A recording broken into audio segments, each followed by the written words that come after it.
and welcome back to my channel. So I've had a few requests to make a revision tips video after uploading my last video, which was a reaction to my A-level results. And since the back to school season is just around the corner, I thought now would be the ideal time to share some tips with you all. So I'm going to be telling you 10 things that I did during my GCSEs and my A-levels to get A and A-star grades. Just before I start, I want to say that this video will be a little bit more tailored towards mathematical and scientific subjects, as they're the subjects I did a lot and revised really seriously, as well as the subjects I took during my A-levels. That being said, the tips in this video will also apply to more creative subjects such as English as well. If you're new here, don't forget to subscribe, as it only takes a second and it really helps me out. And without any further ado, let's get on with the video. So my first tip is to stay organised. Every evening throughout the school year I would make a detailed to-do list of everything I wanted to complete the next day. This meant I had a kind of plan for the day, I knew what I was going to be doing and I wasn't going to forget things that I needed to do. During exam season, however, I didn't do what a lot of people do and make a huge revision timetable to take me right from the start of exams to the end of exams, because I thought this would be kind of counterproductive for me, as I knew I just wouldn't stick to a huge monthly plan and that it was just going to be a waste of time and it would get me down when I couldn't stick to it. So I maintained daily to-do lists every day and kind of had a general idea each week what kind of things I wanted to complete. I also kept all my folders and notes really organised right from the start of the year, so I had a different ring band folder for every one of my modules, and then I split each one of those folders up into different sections using dividers. I could make a whole video on folder organisation actually, so if that's something you'd like to see from me, give this video a thumbs up. My next tip is to stay on top of things throughout the duration of learning your course. So I made my notes throughout the year as I was learning each module. In fact, I did the majority of my notes in lessons and didn't end up rewriting them outside of lessons. I just put a lot of attention on getting all the detail down in my notes when I was in class. This meant that I didn't have to spend extra time in the future rewriting up notes that I'd already done once. I could revise straight from my notes that I'd made in class. And if I didn't quite have time to finish them in class, I would always just finish them as soon after the lesson as possible. Also, to stay on top of things, I made sure I filed my notes every week rather than letting them pile up in my refill pad. So at the end of each week, I would take all my notes I did that week and put them in the appropriate places in my folders. This meant that everything was where it should be and I was less likely to lose random sheets of paper. My next tip is to use Quizlet and make flashcards. A lot of people think that Quizlet is mainly useful for learning languages, but I also found it really useful for revising for scientific subjects. So in sciences you have a lot of key terminology, so I found it really useful to make Quizlets containing all this key terminology and their definitions, so I could go through these and make sure I knew what every word in my course meant. So I used this in computer science, for example, so I had Quizlets for all the different parts of a computer and what they were, etc, etc. Then I could go through the Quizlets and keep recapping the terminology. So once you've got that terminology down, you can use physical flashcards that you've made to apply that terminology to concepts. On physical flashcards, of course, you can get a lot more detail on there, so you can put diagrams on there, step-by-step processes or advantages and disadvantages of something. So of course with flashcards you can test yourself, but I found it the most useful to get someone else to test me. Then I had to explain my knowledge to someone else in an understandable form, and if I could do that then I could probably get it down on paper in an exam situation. I think during GCSEs my mum did really get sick of seeing my geography flashcards though, so you need someone willing to help you out for that. Again with the Quizlets and the flashcards, I made these all the way throughout the year, so as soon as I'd done a module, for example, I would write all the key terminology for that module and then also make physical flashcards for that module.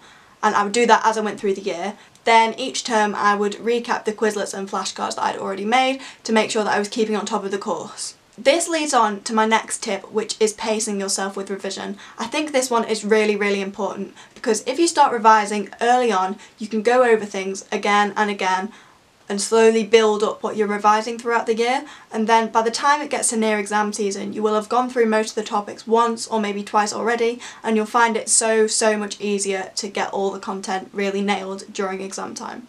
Then comes a bit of a weird one, which is writing key formulas or quotes on pieces of paper as big as you can and then sticking them in places around the house, so for example on the fridge door or your bedroom wall. A good example of this for me is during A-level mechanics you needed to learn 5 equations of motion, or Suvat equations, and these were just simple formulas that could be written down. So I wrote them in black marker pen on a white piece of paper and then laminated it. Then I went and stuck that piece of paper in the shower, so every day when I showered I would look at the equations, and after a few weeks they were drummed in my head. This works really well if you're a visual learner and can kind of visualise something in your head when you're trying to recall it. I find this is a kind of skill that I had, so the formulas on walls really helped me. Because I could just be like, oh, the formula for friction, that's on the lounge door, and then kind of visualise what it looked like, if you get me. My next tip is to do lots and lots of practice questions for topics you really struggle with. And when I say lots, I mean lots. You can find a lot of questions online from trusted websites. For physics and maths, for example, you could use Physics and Maths Tutor. And I know there's websites that provide questions for other sciences and some that provide essay questions for subjects such as English as well. Then obviously if you just do loads of something, you're going to get better at it. So I did this in A-level maths for questions on integration by parts and also questions on matrices, because I just found I was going so wrong on these topics, and so I did loads and loads of questions all in a day. Like I crammed it all together to just drum the knowledge in my head, and then by the end I was like, oh, these are so much easier now. Marking these things yourself really helps because you can see your mistakes and hopefully not make them again. But obviously if you're doing essays and you find them hard to mark yourself, then definitely take them to a teacher and they can do it for you. My next tip, which I'd like to hope is the most obvious one, is that past papers are your holy grail. If you have a lot of past papers for your course available, which was my case for maths, as soon as you kind of know what you're doing, maybe you struggle with a few topics or whatever, you can just start doing loads of past papers and you'll find you learn as you go along, especially if you start with the earlier ones and work towards the later ones, because you'll find the earlier ones are the easiest and they tend to get harder. For maths, I did so much learning through past papers, but that was mainly because I had a lot available to me. If you don't have many past papers available to you for your course, then be really wise with when you use them. Don't use them all when revising for your mocks when you don't really know the content so well, because then you'll really regret it during actual exam season when you don't have any past papers to do that you haven't already used up. Instead, maybe do one of the past papers during mock season and then save the rest of them for actual exam season. If you do have barely any available to you, make sure that the ones during exam season you revised absolutely everything before going into them, because that gives you the best shot at practicing them properly. And I always found I'd save a past paper for each module for the week before I took that exam, so I'd just done one not that long before the exam and it was very fresh in my head. Another thing is, don't be afraid to ask teachers questions if you don't understand something. That is exactly what they're there for, and they should be more than willing to help you. You should seek out help for a topic you don't understand as soon as possible after you've done it in class. This means that you won't be stressing yourself out over it, thinking, oh no, I still need to ask my teacher about this, and then also if it comes up again somewhere else in the course, you'll know what you're doing by that point. I always attended drop-in sessions at a lunchtime run by teachers if there was any topic I didn't understand, so I could just go and ask them a question and they would help me out with it over a lunch. But if that kind of thing isn't available to you, then you can always just go to them after a lesson and tell them that you're struggling, and they should be able to find a bit of time to help you out. My next tip is don't cram. This one is a little bit more personal to me, as I know quite a lot of people like cram revising the night before an exam as it somewhat reassures them, but I personally think it's just really counterproductive and all it does is stress me out.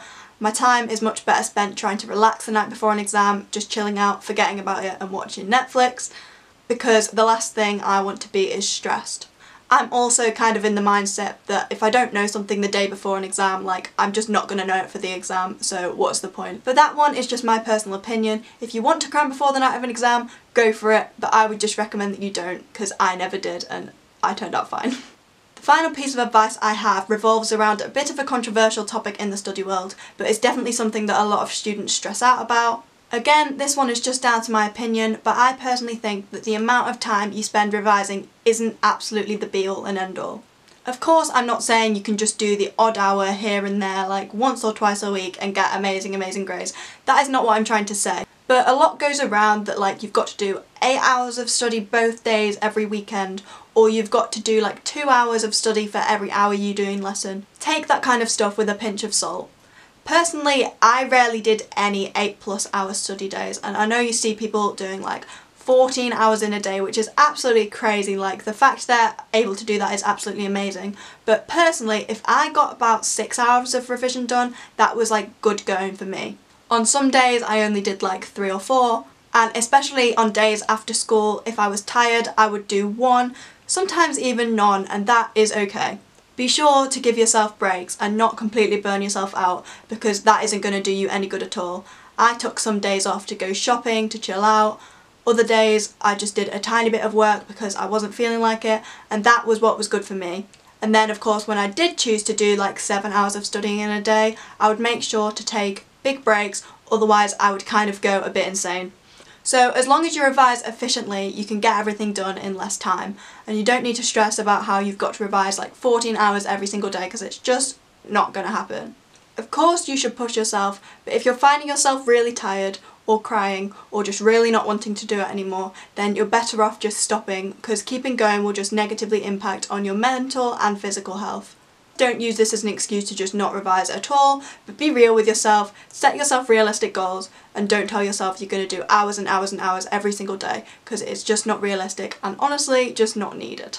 And that is all the 10 tips I have to share with you. So I hope this helped you somewhat, or you heard something in here that you maybe haven't heard before. If that is the case, give this video a thumbs up. Of course I'm not an expert, but these are some things which really help me, and hopefully they'll be able to help you too. So if you enjoyed this video, don't forget to subscribe down below, and even click that little bell icon so you can be notified when I next upload. And until then, bye!